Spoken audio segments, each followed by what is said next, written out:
तव्हांजी मेज़बान फराशा। SS news जी अॼु ॻाल्हि ॿोल करियूं था त सिंध जे तमामु वॾी हाई प्रोफाइल केस जी ऐं उहो केस 6 साल में दाख़िल थी वियो आहे, पर उन जो नतीजो अञा ताईं नाहे अची सघियो।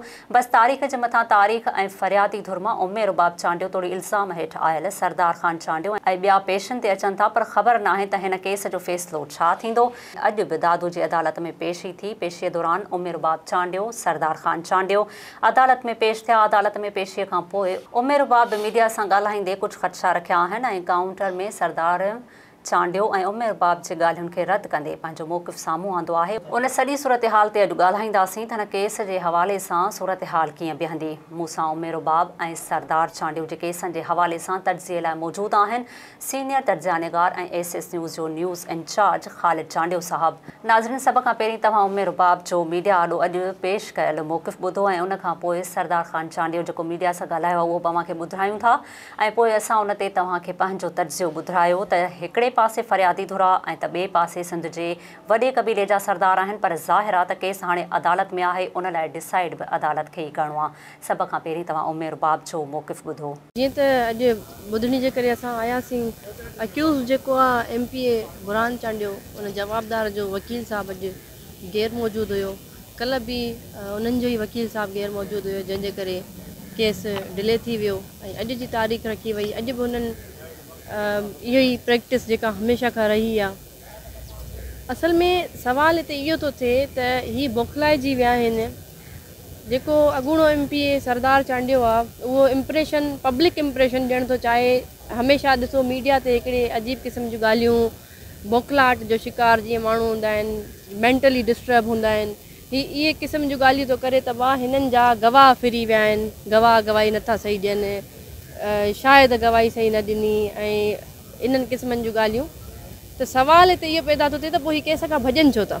जेकॾहिं गवाही सही न पिया ॾियनि, हिननि जी फेवर में कमु थो हले त पोइ हीअ केस खां छो था भॼनि। हीअ पंहिंजा वकील छो नथा आणनि, केस हलाए जान छॾाइनि।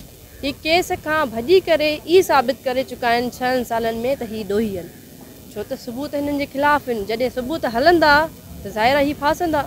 हीअ नथा चाहिनि त हिन केस जा जेके गवाहियूं आहिनि उहे प्रॉपर तरीक़े सां रिकॉर्ड थियनि। जेका दरख़्वास्त हिननि ॾिनी उहा बि इन क़िस्म जी दरख़्वास्त हुई त जेको केस हले थो उन में गवाह हुननि जी मर्ज़ी जे मुताबिक़ जवाबु ॾियनि, हू प्रॉपर कंप्लीट जवाबु न ॾियनि। जेका बि ऑनरेबल कोर्ट रद्द करे छॾी त इहा मेंटेनेबल न आहे। कानूननि गवाहनि खे हक़ आहे त हू पंहिंजे मर्ज़ी जे मुताबिक़ जवाबु ॾेई सघनि था। हाणे हिते इहा ई शइ आहे त असां अचूं था पिया ऑनरेबल कोर्ट ते यकीन रखी करे ऐं असां पुरुमीद आहियूं। हीअ कानून खां मथां क़दम खणणु चाहिनि था। अॼु ऑनरेबल कोर्ट हिननि खे नोटिसिस ॾिना त जेकॾहिं कंहिंजो बि जवाबदार जो वकील न ईंदो त कोर्ट जे तरफ़ खां स्टेट काउंसिल सरकारी वकील उन्हनि खे सरकारी ख़र्चे ते ॾिनो वेंदो, जेको अची करे क्रॉस एग्ज़ामिनेशन कंप्लीट कंदो। त उन शइ ते बि हिननि इनकार करे छॾियो ऐं ऑनरेबल कोर्ट हुननि खे लास्ट वार्निंग ॾिनी कोर्ट में त असां स्टेट काउंसिल प्रोवाइड कंदासीं, अगरि कंहिंजो वकील न ईंदो त केस हलंदो। छो त ॾिसो honourable supreme court, high court बार बार डायरेक्शंस ॾेई चुकी आहे। हीअ बेसिकली कंटेम्प्ट ऑफ कोर्ट सरदार करणु चाहिनि था ऐं हीअ हिकिड़ो इम्प्रेशन ॾियणु चाहिनि था त हीअ कानून खां बालातर आहिनि। हालांकि इहो पाण बि सम्झी चुका आहिनि त हीअ कानून खां बालातर न आहिनि। हिननि खे कोर्ट अचिणो आहे, हीअ बाउंड आहिनि ऐं हिननि खे फेस करिणो आहे। हीअ ट्रायल 3 मर्डरनि खां मज़ाक ॻाल्हि न आहे। मुंहिंजे सिर तां मुंहिंजे पीउ जो सायो खसियो वियो, जंहिंजे करे हिकिड़ी न्याणी थी करे मां निकितमि ऐं इंसाफ़ चाहियां थी। सरदारनि जागीरदारनि खे इहो वाज़े पैगाम आहे त कानून खां तव्हां मथां न आहियो। इंशाल्लाह ऑनरेबल कोर्ट में केस हले थो, कानूननि असां हुननि खे सज़ा ॾियाराईंदासीं। नेक्स्ट जेका तारीख़ आहे, हुननि पहिरियां इहा कंसेंट ॾिनी कोर्ट खे त हर हफ़्ते 2 तारीख़ूं केस हलाईंदासीं ऐं उन कंसेंट तां हाणे फिरी करे चवनि था हर 14 ॾींहं। हाणे वरी हर 14 ॾींहंनि खां पोइ हिकिड़े 14 ॾींहं ते केस हलाए वरी हर महीने जी तारीख़ थी वेंदी, जीअं 6 सालनि खां प्रैक्टिस हले थी पई। बेसिकली हीअ भॼण जी कोशिशि आहे हुननि जी, पर असां इहो बि वाज़े कयूं त इंशाल्लाह हुननि खे भॼण न ॾींदासीं। हीअं सिक्योरिटी रिस्क आहे जेको 6 सालनि खां असां बार बार चवंदा अचूं था त असांखे थ्रेट आहे। जी ख़ालिद साहब, अॼु जेका उमे रुबाब मीडिया आॾो ॻाल्हायो आहे उन ते तव्हां कीअं था ॾिसो? कोर्ट जे तक़दुस खे साम्हूं रखिणो पवंदो। केस ज़ारा प्रोसीडिंग में आहे, 6 साल थी विया आहिनि, फैक्ट फाइंडिंग थी आहे ऐं ज़ारा हुन में गवाह अचिणा आहिनि, एविडेंस अचिणा आहिनि। एॾो हाई प्रोफाइल केस आहे जो हुन में का बि हूअ नथी। टोटल केस हिकिड़ो कंप्लीट मेरिट ते वेंदो ऐं एॾो हाई प्रोफाइल केस आहे जो आउं कोन थो सम्झां त कोर्ट हुन में कंहिं बि हवाले सां जेका माना चार्जशीट आहे ऐं जेको चालान आहे जेका इन्वेस्टिगेशन आहे ज़ाहिर आहे जेको उमेर बाब जेको ग्रीवेंसिस इहा अॼु न उमेर बाब शुरू खां वठी रखंदी आई आहे त फ्यूडल सिस्टम आहे, क़बाइल जा सरदार तमामु वॾा पावरफुल आहिनि ऐं हिकिड़ी एफिलिएशन हुननि सां त हुई हुननि जी जिते ही पहिरीं हिननि जा पाण में माना वास्ताबो आहे उहो सरदार वारा बि चई चुका आहिनि त पहिरीं असां सां गॾु आहे, पोइ हुननि जा मामला ऐं एलिगेशन्स हुननि जा रहिया आहिनि त ही ड्रग्स में रहिया आहिनि, ही रहिया आहिनि, हू रहिया आहिनि। त पंहिंजी जाइ ते ग्रीवेंसिस इन जे करे न लॻे थो त केस जे अंदरि छाकाणि हू लॉ जी स्टूडेंट आहे त हू बि लॉ जी स्टूडेंट आहे। ऐं ज़ाहिर आहे इहा ॻाल्हि सही आहे त सरदारनि जो जेतिरो नालो आहे, जेतिरो प्रेशर आहे सिंध जे अंदरि ॿ टे टाइप्स अहिड़ा आहिनि जिन सरदारनि जो हिकिड़ो ॾाढो वॾो इन्फ्लुएंस रहियो आहे। पर ॻाल्हि ज़ाहिर हाणे जॾहिं कोर्ट में आई आहे त ॻाल्हि त ज़ाहिर आहे रियल सॼी हुन में वेंदी न। सरदारनि जो मौक़ुफ़ हिन जी स्टेटमेंट, हिन जो केस, हिन सां थियल ज़ुल्म जेको आहे या जेको ज़ाहिर आहे जंहिं बि सबब जे करे थियो आहे, पर ज़ाहिर आहे उमेर बाब जे वालिद जो, ॾाॾे जो, चाचे जा कातिल गिरफ़्तार जेकॾहिं नथा थियनि ऐं रूट्स ताईं नथो वञे, हक़ाइक़ साम्हूं नथा अचनि त इहो बि त हिकिड़ो क्वेश्चन रहंदो न सॼी ज़िंदगी। इवन जस्टिस जे हवाले सां, सोसाइटी जे हवाले सां कंहिं मारे छॾियो उन्हनि खे, जंहिं बि सबब जे करे मारियो, सबब खे अचिणो आहे साम्हूं, सबब न आयो त मक़सदु आहे त समाज जे अंदरि हिकिड़ी इहो क्वेश्चन मार्क रहंदो। पर कोर्ट जे अंदरि केस आहे ज़ाहिर आहे इन जे करे इलाही माण्हू होप आहे। ऐं हिन जूं ग्रीवेंसिस जेके आहिनि न इहे इन जे करे आहिनि जो केस 6 साल थी विया आहिनि हलिया। हू हुननि ते इल्ज़ाम हणे थी त मे बी गवाहुनि ते प्रेशर आहे, गवाहुनि खे अचणु नथा ॾियनि या बयान बदिलजनि पिया या मिसाल। ख़ालिद साहब, हाणे तव्हां अॻूणे MPA ऐं चांडियनि जे सरदार ख़ान चांडियो जो मौक़िफ़ ॿुधो, पोइ उन ते असां तव्हां सां वधीक ॻाल्हायूं था।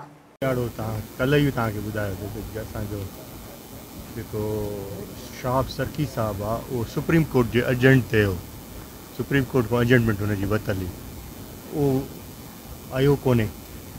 असांजा सभिनि जा ॿियनि जा वकील हुया, हुनजो जूनियर हुयो। सो साईं खे ॿुधायोसीं, कल्ह ई हुनखे साईं खे दरख़्वास्त ॾिनीसीं इन शइ जे बारे में। पोइ वरी साईं चयो त साईं मां पंहिंजो वकील रखां, सरकारी वकील असांखे क़बूल कोन्हे, बाक़ी तव्हां रखो था त भली रखो, उन सां असांखे कोई इतराज़ कोन्हे, बाक़ी असांजो वकील नेक्स्ट डेट ते हूंदो। सिंपल ॻाल्हि आहे।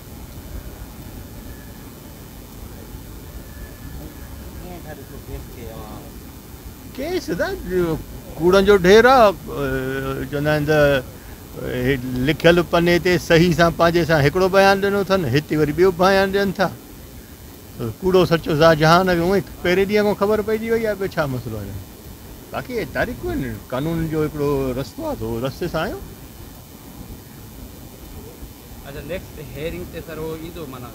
बाबा आहे न, सर्की साहिब जो जूनियर त मौजूदु हो न, इहा कहिड़ी ॻाल्हि आहे जो न आहे। हा वरी इहो पंहिंजे लिखे इहा ॻाल्हि करणु त साईं फलाणो कोन आयो, टीरो कोन आयो।